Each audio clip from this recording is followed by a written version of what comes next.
नमस्कार, मैं रवीश कुमार। एम्स एक ऐसा अस्पताल है जो पूरा कभी नहीं बनता, टुकड़े टुकड़े में बनता है और कई मामलों में 10-15 साल निकल जाने के बाद भी बनता रहता है। अब चुनावी कारणों से एम्स को चालू किया जाने लगा है, लेकिन उसमें भी कुछ विभागों के सहारे इसे शुरू कर दिया जाता है। यह एम्स की कमाल की कामयाबी है कि वह सरकारी अस्पतालों का चुनावी मॉडल बन गया है, लेकिन इसकी आड़ में पूरा एम्स कभी नहीं बन पाता। और एम्स बनने के नाम पर प्राथमिक स्वास्थ्य केंद्र से लेकर जिला अस्पतालों की कड़ियों को भी अधर में छोड़ दिया जाता है। मरीज एम्स बनने का सपना लेकर आधी नींद में पटना से दिल्ली, भोपाल से दिल्ली भागता रहता है। जब आम लोग एम्स का नाम लेते हैं तो उसका मतलब केवल एम्स नहीं होता, बल्कि टॉप क्लास सरकारी अस्पताल भी होता है। लेकिन जब कोई सरकार एम्स की बात करती है या कोई राजनीतिक दल एम्स का नाम जपता है तो उसमें एक तरह की चालाकी होती है। एम्स का नाम तमाम सरकारी स्वास्थ्य व्यवस्थाओं के बदले लिया जाने लगा है। सरकारी स्वास्थ्य व्यवस्था में प्राथमिक स्वास्थ्य केंद्र से लेकर जिला अस्पताल तक अस्पतालों की कई श्रेणियां आती हैं। ये कड़ियां ध्वस्त होती जा रही हैं। इसे ठीक किए बगैर एम्स तमाम अस्पतालों का विकल्प नहीं बन सकता। अव्वल तो एम्स को भी एम्स की तरह नहीं बनाया जा रहा है। किसी राज्य, किसी जिले को एम्स मिल जाता है, लेकिन कई साल तक वह एम्स की इमारत के रूप में खड़ा रहता है। उसके भीतर के विभाग खाली खंडहर नजर आते हैं। लोगों को लगता है कि जिला अस्पताल तो कभी ठीक नहीं होगा, एम्स ही आ जाए, और एम्स के आने और बनने में और 10-15 साल निकल जाते हैं। आम आदमी जहां होता है वहीं रह जाता है। एम्स का मकसद क्या है? श्रेष्ठ मेडिकल शिक्षा देना, मेडिकल की पढ़ाई और रिसर्च में श्रेष्ठ मानक तैयार करना, और मरीजों को, गरीब मरीजों को सस्ता और बेहतर इलाज देना। यह उम्मीद सभी अस्पतालों से की जाती है, मगर एम्स से कुछ ज्यादा की जाती है। अगर पढ़ाने वाले सीनियर प्रोफेसर, फैकल्टी नहीं होंगे तो मेडिकल के छात्र और दूसरे डॉक्टरों को मेंटरशिप नहीं मिलेगी। हमारा सवाल है कि अगर एम्स में मेडिकल के छात्रों को पढ़ाने के लिए शिक्षक नहीं होंगे, मरीजों के लिए डॉक्टर नहीं होंगे और बाकी स्टाफ नहीं होंगे और ठेके पर लोग रखे जाएंगे, तो क्या इसके आधार पर उस एम्स का निर्माण हो सकता है जिसके लिए जनता उसके सपने देखती है? आज के अखबारों में विज्ञापन आया है कि प्रधानमंत्री नरेंद्र मोदी 7 दिसंबर को गोरखपुर एम्स राष्ट्र को समर्पित करेंगे। इसी के साथ 125 मेडिकल छात्रों का पहला बैच भी शुरू हो रहा है। इस विज्ञापन में लिखा है कि 1011 करोड़ से 112 एकड़ में विस्तृत अखिल भारतीय आयुर्विज्ञान संस्थान AIIMS Gorakhpur, CT scan, ultrasound की सुविधा वगैरह का जिक्र है। यह इमारत बिल्कुल तैयार है, लेकिन जो बात विज्ञापन में नहीं बताई गई है वो ये कि अभी कितने फैकल्टी यहां नहीं है। इसका जवाब सरकार ने 3 दिसंबर को लोकसभा में दे दिया है। बताया है कि गोरखपुर एम्स में 183 फैकल्टी के पद मंजूर किए गए हैं, लेकिन इस वक्त 118 फैकल्टी नहीं है। 64% पद खाली हैं, आधे से ज्यादा। लेकिन प्रधानमंत्री इसे राष्ट्र को समर्पित कर रहे हैं। शायद चुनाव है, ऐसा ही होता है। अस्पताल चालू हो जाता है और आने वाले वर्षों में डॉक्टर आते रहते हैं और पद भरते रहते हैं, और भरते भी नहीं है। पिछले महीने यानी 11 नवंबर के हिंदुस्तान अखबार में खबर छपी है कि एम्स में अस्पताल का पहला ब्लॉक बनकर तैयार हो गया है। देखिए, इसके तहत 400 नर्सों की भर्ती एम्स प्रशासन कर रहा है। प्राइवेट अस्पताल खुलता है तो पहले दिन से सारे डॉक्टर और नर्स तैनात होते हैं, लेकिन एम्स के साथ ऐसा क्यों होता है? हजारों करोड़ के बजट के बाद भी कई साल से 30 से 40% पद खाली रह जाते हैं। सरकार को यह भी बताना चाहिए कि एम्स में एक डॉक्टर की बहाली की प्रक्रिया कितने महीने में पूरी होती है, तब पता चलेगा। गोरखपुर एम्स नया है, लेकिन दिल्ली के बाद जो 6 एम्स खुल चुके हैं, जिनको अब पुराना एम्स कहा जाता है, जिनके खुले हुए कई साल हो गए हैं, उनके यहां भी फैकल्टी के पद काफी खाली हैं। नॉन फैकल्टी के पद भी खाली हैं। इन 6 में पटना एम्स, जोधपुर, भुवनेश्वर, रायपुर, ऋषिकेश और भोपाल एम्स को गिना जाता है। 2018 में संसद की स्थायी समिति ने अपनी रिपोर्ट में एम्स जैसे संस्थानों में फैकल्टी और नॉन फैकल्टी स्टाफ की कमी पर चिंता जताई थी। लिखा था कि इस समस्या को दूर करने की जरूरत है, क्योंकि इससे संस्थान में मेडिकल की शिक्षा और स्वास्थ्य सेवाओं पर बहुत बुरा असर पड़ता है। स्थायी समिति ने सीएजी की रिपोर्ट के हवाले से 6 एम्स में 55 से 83% तक पद खाली होने पर चिंता जताई थी। नॉन फैकल्टी पदों में से 77% से लेकर 97% पद खाली थे। एम्स रायपुर के सुपर स्पेशलिटी विभागों के लिए 81 पद मंजूर किए गए थे, 60 खाली थे, 74% रिक्त। एम्स पटना में भी सुपर स्पेशलिटी के 86 पद मंजूर किए गए, मगर 65 खाली थे, यानी 75% पद खाली। सुपर स्पेशलिटी विभाग में ही अगर 60%, 75% पद खाली हों, तब फिर वो किस बात का एम्स हो जाता है? ठीक है, यह रिपोर्ट 2018 की है, लेकिन क्या 3 साल बाद हालात में कोई बड़ा बदलाव आ गया है? इसी 3 दिसंबर को लोकसभा में सांसद शर्मिष्ठा सेठी के सवालों के जवाब में केंद्र सरकार ने जो जानकारी दी है, उससे यही लगता है कि अभी भी बड़ी संख्या में पद खाली हैं। 3 दिसंबर के जवाब में केंद्रीय स्वास्थ्य राज्य मंत्री ने यह बात लिखी है कि पुराने 6 एम्स में फैकल्टी के 1830 पद मंजूर हैं, लेकिन 703 पद खाली हैं, करीब 38% पद खाली हैं। सीनियर रेजिडेंट के 2262 पद मंजूर हैं, लेकिन 957 पद खाली हैं, 42% पद खाली हैं। बिहार में कोरोना के समय उम्मीद का अस्पताल पटना एम्स ही बन गया था। वहीं पर सरकार के बड़े अफसर, मंत्री भर्ती हो रहे थे। इसके बाद भी पटना एम्स को पूरी तरह से खड़ा होने में कई साल लग गए। पटना एम्स बिहार का मुख्य अस्पताल बनता जा रहा है। यही कारण है कि यहां पर हर दिन इलाज कराने 3000 से 5000 नए पुराने मरीज आते हैं। हमें यहां एक सवाल करना चाहिए, यहां आने वाले हजारों मरीज बिहार के दूसरे सरकारी अस्पतालों की खस्ता हालत के कारण आते हैं या दिल्ली जाने के बजाय यहां आते हैं? यह भी देखना होगा कि दिल्ली एम्स में इलाज पटना एम्स के इलाज की तुलना में सस्ता है या महंगा। कई जांच के रेट पटना एम्स में बहुत ज्यादा हैं। रीजनेबल चार्जेस के नाम पर गरीब मरीजों के लिए पटना एम्स बहुत महंगा पड़ता है, जबकि एम्स जाना जाता है गरीब से गरीब मरीजों के इलाज के लिए। इसके बाद भी पटना एम्स अपनी पहचान बना रहा है, लेकिन इस बात को कैसे स्वीकार किया जाए कि यहां फैकल्टी के कई पद खाली हैं। 300 से अधिक मंजूर पदों में से 167 पद खाली हैं। नेफ्रोलॉजी के विभाग में एक भी विशेषज्ञ डॉक्टर नहीं है जहां किडनी का इलाज होता है। थायराइड और मधुमेह की बीमारी वाले विभाग में एक भी विशेषज्ञ नहीं है। न्यूरो विभाग में भी कोई डॉक्टर नहीं है। यहां सीनियर रेजिडेंट डॉक्टरों के भी 157 पद खाली हैं। फैकल्टी ना आने से लेकर अस्पताल के पूरी तरह से चालू होने के कई कारण। पटना एम्स पर सीएजी की रिपोर्ट कहती है कि 6 साल में इसे 496 करोड़ दिए गए, लेकिन 158 करोड़ खर्च नहीं हो पाया, यानी पैसे की कमी तो नहीं हो सकती है। एम्स का एक मकसद अच्छे डॉक्टर और अच्छे मेडिकल टीचर पैदा करना है।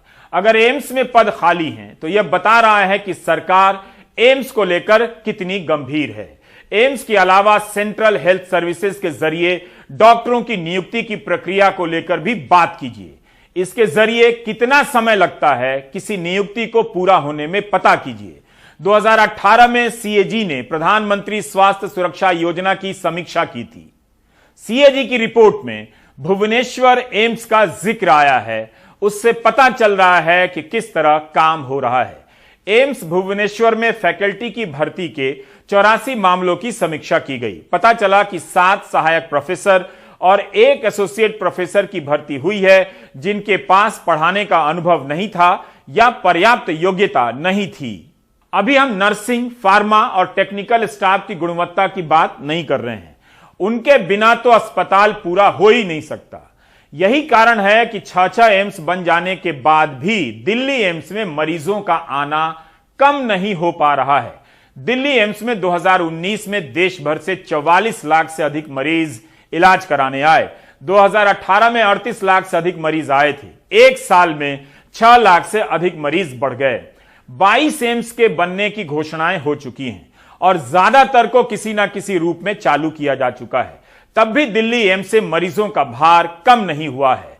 एम्स दिल्ली हर साल अपनी सालाना रिपोर्ट जारी करता है। 2019-20 की वार्षिक रिपोर्ट के अनुसार दिल्ली एम्स में फैकल्टी के 336 पद खाली और बिना फैकल्टी वाले 2129 पद खाली हैं, जिनमें नर्सिंग स्टाफ वगैरह आते हैं। इस साल 3 दिसंबर को लोकसभा में स्वास्थ्य मंत्री ने जानकारी दी कि दिल्ली एम्स में सहायक प्रोफेसर के 389 पद खाली हैं, सीनियर रेजिडेंट के 576 पद खाली हैं। सवाल है कि एम्स में फैकल्टी क्यों नहीं है, डॉक्टर क्यों नहीं है? क्या इसलिए कि सरकारी नौकरी ठेके पर मिल रही है, पेंशन नहीं है, सरकारी भर्तियां कम निकलती हैं? हम यह सवाल केवल एम्स के संदर्भ में नहीं कर रहे हैं, अन्य सरकारी अस्पतालों के संदर्भ में भी कर रहे हैं, चाहे वो केंद्र के हों या राज्यों के। अगर इसी तरह से डॉक्टरों के पद भरने में देरी होती रही तो देश और राज्यों के स्तर पर फिर कोरोना की तीसरी लहर के समय हम उसी बात का रोना रोते रहेंगे कि अस्पतालों में डॉक्टर नहीं है, नर्स नहीं है। आज दिल्ली में रेजिडेंट डॉक्टर्स की हड़ताल थी। हमारे सहयोगी ने कई डॉक्टरों से इस बारे में बात की। सरकारी नौकरी में आप लोग जाना नहीं चाहते हैं या क्या दिक्कत आती है? सरकारी नौकरी गवर्नमेंट वैकेंसी निकालेगी तभी जा पाएंगे। गवर्नमेंट वैकेंसी बहुत ही रेयर निकालती है। एडहॉक जो भी वैकेंसी निकल रही है वो एडहॉक ही निकल रही है। परमानेंट वैकेंसी यूपीएससी के थ्रू गवर्नमेंट निकाल ही नहीं रही है। हर साल एक एग्जाम होता है कंबाइंड मेडिकल सर्विसेज का, जिसमें डॉक्टर्स की वैकेंसी लगती है, उसकी पोस्ट भी ग्रेजुअली हर साल डिक्रीज होती जा रही है। और एडहॉक वालों को प्रेफर आप लोग नहीं करते फिर वैसे? एडहॉक हॉस्पिटल निकालता है जो सिर्फ 89 डेज की होती है और हॉस्पिटल के हाथ में होता है 89 डेज के बाद 89 डेज एक्सटेंड करना है या नहीं। समस्या आती है, मतलब आप लोग करना भी चाहते हैं? हम लोग चाहते हैं करना, रेगुलर पोस्ट पे करना, लेकिन जब रेगुलर नहीं मिलती तो मजबूरन हमें एडहॉक ज्वाइन करना पड़ता है। ये प्रोटेस्ट इसलिए है क्योंकि अक्सर नीट पीजी का एग्जाम जो जनवरी में होता है, पहली बात तो वो कोरोना की वजह से सितंबर में हुआ, उससे हमें कोई प्रॉब्लम नहीं है। अब हमें नए डॉक्टर की भर्ती लानी है, जो भर्ती जनरली मई में होनी चाहिए थी, अभी तक उसकी काउंसलिंग की भर्ती की डेट ही नहीं आई है। नए डॉक्टर आ ही नहीं पा रहे, पुराने डॉक्टर ऑलरेडी इतना काम कर रहे हैं, उन पे बर्डन बढ़ता जा रहा है। हम ऑलमोस्ट हफ्ते में 80 घंटे काम कर रहे हैं, हमें कोई रिलीफ नहीं दिया जा रहा है। और अभी भी कोर्ट कह रहा है कि 3 हफ्ते और बाद फैसला सुनाएगा कि कब काउंसलिंग आएगी। तो इसलिए हम बहुत परेशान हैं, हम सारे डॉक्टर, और हम सरकार से यही चाहते हैं कि मरीजों के लिए, हमारे लिए, सबके लिए यही अच्छा है कि नया कोरोना का स्ट्रेन भी आ गया है तो काउंसलिंग थोड़ा जल्दी करा दे, फास्ट ट्रैक कोर्ट में जाके कुछ भी करके इस केस को थोड़ा जल्दी प्रायोरिटी मिले। सर हम एट अ स्ट्रेच, हम जूनियर्स है, फर्स्ट ईयर्स है, हम at a stretch 36 hours to 40 hours duty करते हैं। सुबह 7:30 बजे जाते हैं तो दूसरे दिन 2 बजे आते हैं। मेरी छोटी बेटी है घर पे, she always misses me so much. तो मतलब मेरे को लगता है कि हमारे जूनियर्स जल्दी आएंगे तो हमारा बेसिकली फॉर द फ्रेटर्निटी, हमारे ये जो हमारे पेशेंट्स है, पेशेंट केयर के लिए बहुत अच्छा होगा। क्या सरकार सुन रही है आप लोग? नहीं सुन रही है ना, इसीलिए तो हम प्रोटेस्ट कर रहे हैं। पहले हमने साइलेंटली, हमने प्राइम मिनिस्टर को भी लेटर लिखा है, हमने एक साइलेंट प्रोटेस्ट भी करी है, हमने अपनी जो प्रॉब्लम्स है उनको आगे लाया है, लेकिन कोई हमारी बात सुन नहीं रहा है, इसलिए आज हम यहाँ खड़े हैं। हमें बस ये चाहिए कि काउंसलिंग का प्रोसेस जल्दी हो ताकि हम बेटर पेशेंट केयर दे पाए। हमारे पास manpower to work is very less. तो सरकार को समझना चाहिए कि अगर हम काम छोड़ रहे हैं तो इसकी सीरियसनेस कितनी है। हम खुद परेशान हो रहे हैं, ना सो रहे हैं, ना खा रहे हैं, 100 घंटे हम काम कर रहे हैं, मरीजों को देख रहे हैं। पेशेंट केयर भी तो इम्प्रूव नहीं होगी ना हमारी, हम खुद ठीक से नहीं रह पा रहे, पेशेंट्स को कैसे हम केयर दे पाए। 2 बैचेस काम करिए, 3 बैचेस का 150 करोड़ की जनता है और इतने ही डॉक्टर्स है, कैसे काम करें हम? और उनको चाहिए कि हम अच्छे से काम करें, ऊपर से पेशेंट एग्रेशन भी हम ही सहन कर रहे हैं। केंद्र और राज्य स्तर पर डॉक्टरों की बहाली की प्रक्रिया पर बात होनी चाहिए। केवल इमारत दिखाकर अस्पताल नहीं घोषित कर सकते। बहुत से डॉक्टर हैं जो प्राइवेट छोड़ सरकारी अस्पताल में काम करना चाहते हैं, मगर बजट से लेकर पेंशन और वेतन के मामले में सरकार को अलग से सोचना होगा। वेतन के अलावा पेंशन का ना होना एक बड़ा कारण है। देश भर के रेजिडेंट डॉक्टर हड़ताल पर हैं। पीजी नीट की काउंसलिंग पर रोक लगी है क्योंकि इसे लेकर सुप्रीम कोर्ट में बहस चल रही है। वहां भी मुद्दा बहुत जरूरी है, लेकिन इसके कारण नया बैच 1 साल लेट हो चुका है। रेजिडेंट डॉक्टरों का कहना है कि वे 30-30 घंटे काम कर रहे हैं। काम का दबाव बढ़ता जा रहा है। ऐसा तो दुनिया में कहीं नहीं होता। परिमल की ये रिपोर्ट। मेरे पापा यहाँ सर में चोट लगी, उनका एक्सीडेंट हो गया था परसों, तो ऊपर एडमिट है, उनको जबरदस्ती बाहर कर रहे हैं। और इस बार क्या बोल रहे हैं? अभी हड़ताल पे हैं सब, पेशेंट देख रहा। मेरे भाई की ऐसी हालत होगी दवाई खा खा के यहाँ की। 3 दिन से मैं परेशान हो रही, बच्चा लेके क्या करूँ मैं? गार्ड लोग घुसने नहीं दे रहे हम लोग को। और डॉक्टर दिखाया ही नहीं, बोलो कोई डॉक्टर ही नहीं आया। 1 2 3 4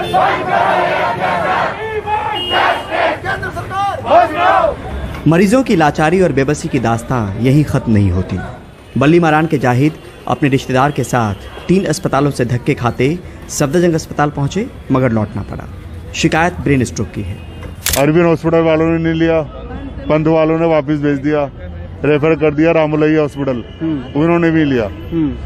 फिर यहाँ लेकर आए, ट्रीटमेंट नहीं हो रहा तो लेकर जा रहा है। सफदरजंग लेकर आए, ट्रीटमेंट नहीं हो रहा है, लेकर जा रहा है। यहाँ से पब्लिक मर रही है, आदमी मर रहे हैं, कोई परवाह नहीं है गवर्नमेंट को भी। इलाज की लाचारी आयानगर से सफदरजंग पहुंची लक्ष्मी की भी है।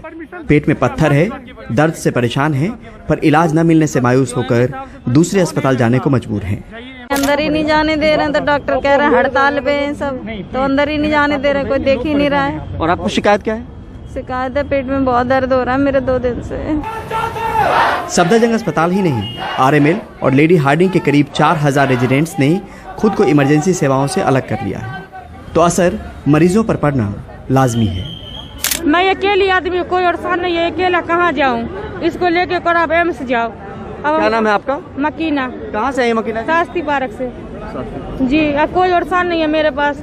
1 हफ्ता तो यहाँ भर्ती रखा, पैप लगा दिया, भगा रही यहाँ से। उधर डॉक्टरों की अपनी शिकायत है। नीट पीजी की काउंसलिंग में 7 महीने की देरी से वो नाराज हैं। हमें इमरजेंसी सर्विसेज बंद करनी पड़ेगी, तो आज से हमने routine as well as emergency services बंद की है। हमारा भी कुछ लाइफ है, डॉक्टर्स की भी कुछ लाइफ होती है। हम तो मरीज के लिए हमेशा खड़े हैं। आप देख लीजिए, कोरोना का 2 वेव आया, दोनों वेव में हमारे डॉक्टर्स डट के खड़े रहे, बिना अपनी जान की परवाह किए हुए मरीजों की सेवा की। लेकिन उनकी भी कोई लाइफ होती है। आप बताइए, एक जो हमारे रेजिडेंट डॉक्टर है, एक ड्यूटी में 36 से 38 घंटा काम करता है, एक हफ्ते में कम से कम 80 से 90 घंटे उसे काम करना पड़ता है। तो बिल्कुल हम लोग फ्रस्ट्रेट हो चुके हैं। हड़ताली रेजिडेंट डॉक्टर से पहले director general of health services मिलने आए, फिर केंद्रीय स्वास्थ्य मंत्री मिले, पर बात नहीं बनी। आज का टाइम हमको दीजिए। सरकार इस बारे में पूरा प्रयत्न कर रही है और हम सुप्रीम कोर्ट को अप्रोच कर रहे हैं कि दोनों बातों को डीलिंग किया जाए और काउंसलिंग को अलाउ किया जाए। नीट पीजी काउंसलिंग को लेकर देश भर में करीब 45,000 डॉक्टर अस्पताल में नहीं आ पा रहे, तो बाकी डॉक्टरों पर काम का बोझ ज्यादा है। पर इस हड़ताल ने मरीजों की परेशानी बढ़ा दी है। नई दिल्ली से परिमल कुमार, एनडीटीवी इंडिया। पिछले कई हफ्तों से इस देश में जो भी इस बात से परेशान है कि उन्होंने दूसरा टीका नहीं लगाया लेकिन सर्टिफिकेट बन गया, कोई उस समय शहर में नहीं था लेकिन सर्टिफिकेट बन गया, ऐसे परेशान लोगों की संख्या 1 या 2 नहीं है बल्कि अनगिनत है। आए दिन लोग हमें लिखते रहते हैं। कई जगहों से डेटा एंट्री में गड़बड़ी की शिकायत सुनने को मिली है, लेकिन आज बिहार के अरवल जिले से एक ऐसा मामला सामने आया है जिसके लिए जांच के आदेश तो दे दिए गए हैं, मगर सवाल गंभीर है। हंगामा इस बात पर है कि इसमें 2 बार नरेंद्र मोदी लिखा है, उनके नाम से एंट्री है, मगर एक बार उनकी उम्र 21 साल और एक बार 52 साल दर्ज है। पिता का नाम नहीं लिखा, प्रधानमंत्री भी नहीं लिखा है। इसी तरह अमित शाह का नाम है, सोनिया गांधी, प्रियंका चोपड़ा के भी नाम दर्ज किए गए हैं। इनके नाम इस सूची में कई बार डाले गए हैं। इससे अंदाजा लगा सकते हैं कि 100 करोड़ टीका लगाने के दावे में कितनी कमियां हो सकती हैं। भारत में जगह जगह पर 100 करोड़ टीका लगाने के पोस्टर लगे हैं। प्रधानमंत्री के ट्विटर अकाउंट की डीपी में भी यही है। क्या हम दावे के साथ कह भी सकते हैं कि 100 करोड़ को टीका लग गया है या 100 करोड़ का सर्टिफिकेट बन गया है? यह कहना सही रहेगा। अगर हम इस आधार पर कोरोना के तीसरी लहर से लड़ने की तैयारी कर रहे हैं तो धोखा निश्चित है। हम कुछ लोगों की आप बीती सुनाना चाहते हैं जो उन्होंने देश के अलग अलग हिस्सों से हमें भेजी है। मेरा नाम पूनम तंवर है। मैंने अपना वैक्सीन शेड्यूल किया था जो मेरा यहाँ का था, सभापुर गुर्जर का, बट मेरे को कल पता चला कि मेरा वैक्सीनेटेड दिखा रहा है जो बिहार साइड से दिखा रहा है। और आप 24 तारीख को दिल्ली में थे? हाँ जी, मैं जब आपका बिहार से वैक्सीन लगने का मैसेज आया, एक बार दिखाइए मैम वो सर्टिफिकेट। ये 24 तारीख का पूनम तंवर, और आप इस वक्त भी दिल्ली में हैं? हाँ जी, मैं अभी दिल्ली में हूँ और मैंने अपना आज 25 तारीख को यहाँ पर मेरा शेड्यूल था तो मैं यहाँ आई। मैंने पहला कोविशील्ड वैक्सीन 1 जुलाई 2021 को लगवाई थी। दूसरा का डेट 2 अक्टूबर 2021 को दिया गया था, किंतु पारिवारिक समारोह के कारण मैं पटना से बाहर था और जब पटना आया तो सेकंड वैक्सीन लगाने की सोच रहा था, तब तक 2 अक्टूबर को ऑटोमेटिक मैसेज आ गया कि हम लोग वैक्सीन ले लिए, कोवैक्सीन। हरनौत पीएचसी में हम लोग पहला वैक्सीन लिए थे, तो अब दोबारा कहीं जा रहे हैं तो कह रहा आप तो सेकंड वैक्सीन और फर्स्ट वैक्सीन ले चुके हैं, तब लगवाने की क्या जरूरत है। इस तरह से अब सेकंड डोज हमें नहीं दिया जा रहा है। घपला तो कई जगहों पर है, आखिर जिसने टीका नहीं लगाया उसका सर्टिफिकेट कैसे आ गया? अरवल जिले की जिलाधिकारी का कहना है कि मामला बेहद सीरियस है, एफआईआर हो सकती है। ऐसे हम लोग इतना प्रयास कर रहा है लोगों को टेस्टिंग और वैक्सीनेशन करने में, और उसमें ऐसे कुछ गड़बड़ी हो रहा है। We are going to take it very seriously, और सारे लोग वहाँ जो भी काम कर रहे हैं, MOIC है, BHM है, सभी पे हम लोग जांच करेंगे कहाँ पे ये ऐसे काम हुआ, जहाँ not only in Karpi, remaining सारे PHC, APHC सभी जगह में हम लोग जांच दल गठित करके पूरे जांच करेंगे और डेफिनेटली FIR होगा। अब तक कितने लोगों पर कार्रवाई हुई है फिलहाल?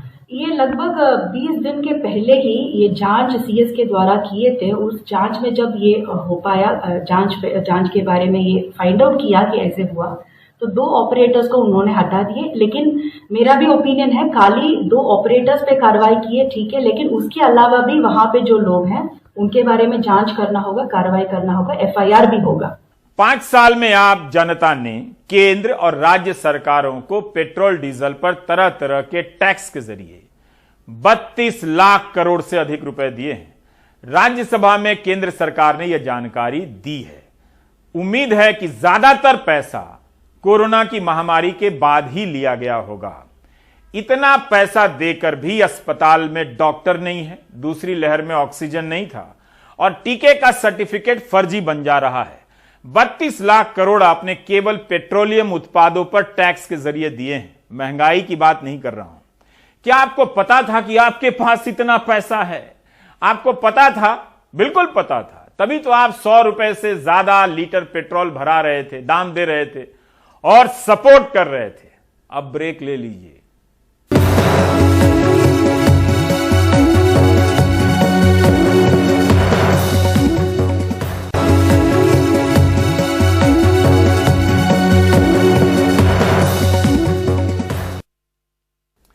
सेना के हाथों नागरिकों की मौत की घटना से नागालैंड में विरोध प्रदर्शन शुरू हो गए हैं।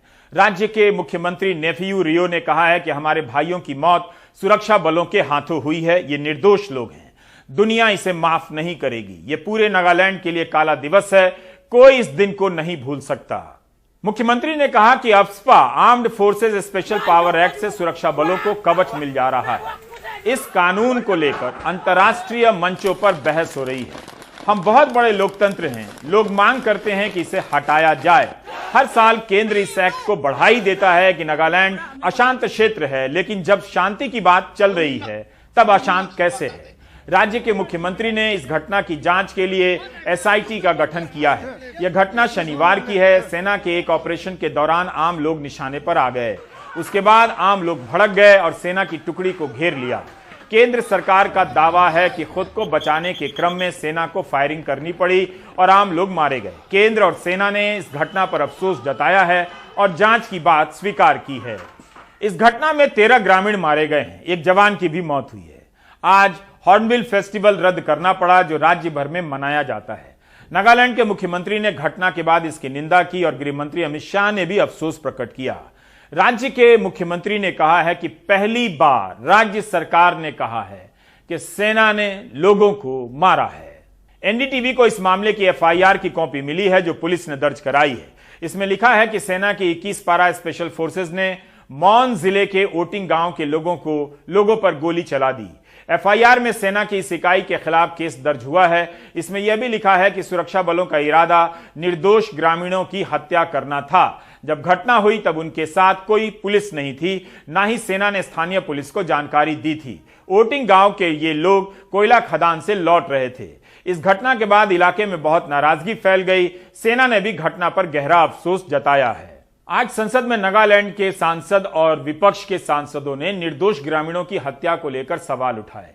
नेशनल डेमोक्रेटिक प्रोग्रेसिव पार्टी के सांसद तोखेहो येप्थोमी ने कहा है कि आर्म्ड फोर्सेस एक्ट से नागरिकों के कत्ल का लाइसेंस नहीं मिल सकता है, इसे वापस लिया जाना चाहिए।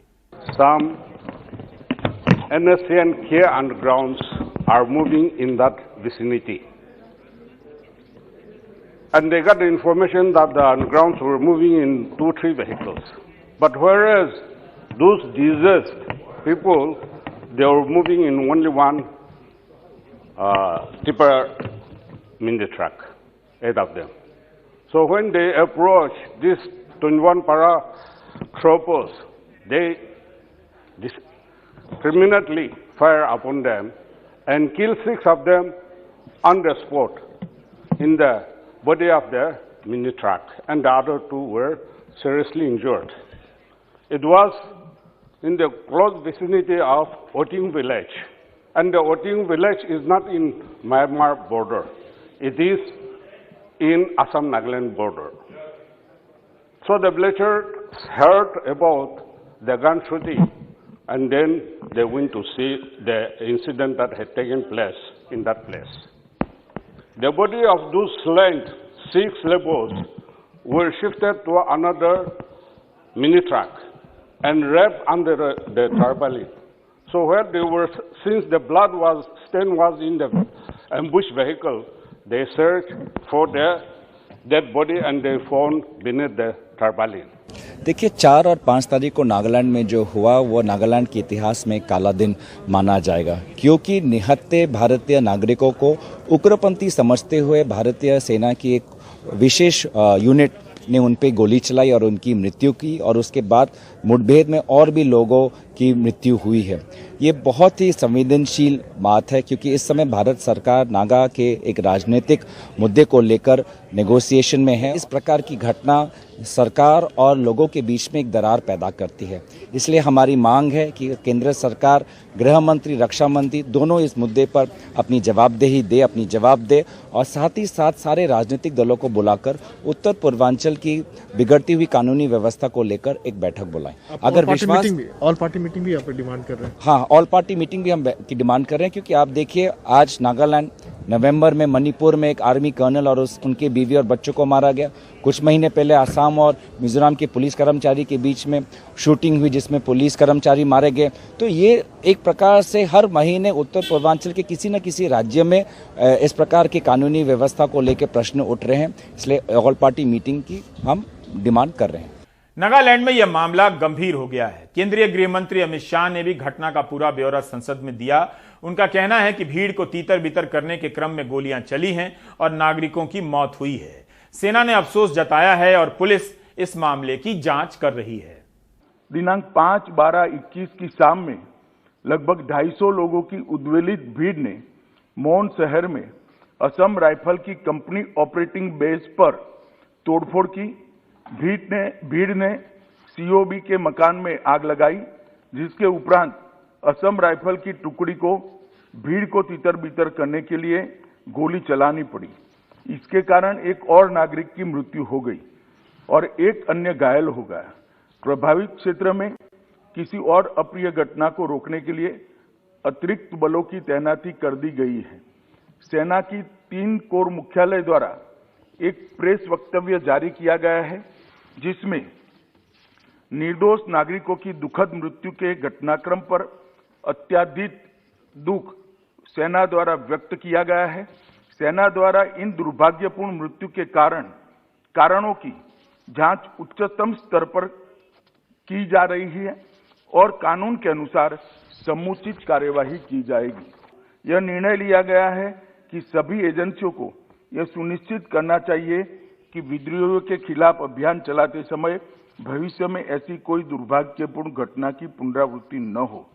सरकार स्थिति पर सूक्ष्मता से नजर रख रही है और क्षेत्र में शांति और सौहार्द सुनिश्चित करने के लिए आवश्यकता अनुसार जरूरी उपाय भी किए जा रहे हैं। Armed forces special power act को लेकर सवाल पहले से भी उठते रहे हैं, कश्मीर से लेकर पूर्वोत्तर के राज्यों तक में। लेकिन इस घटना ने आम लोगों के खिलाफ इस एक्ट के बहाने हो रही जातियों के सवाल को फिर से केंद्र में ला दिया है। आप देख रहे थे प्राइम टाइम। नमस्कार।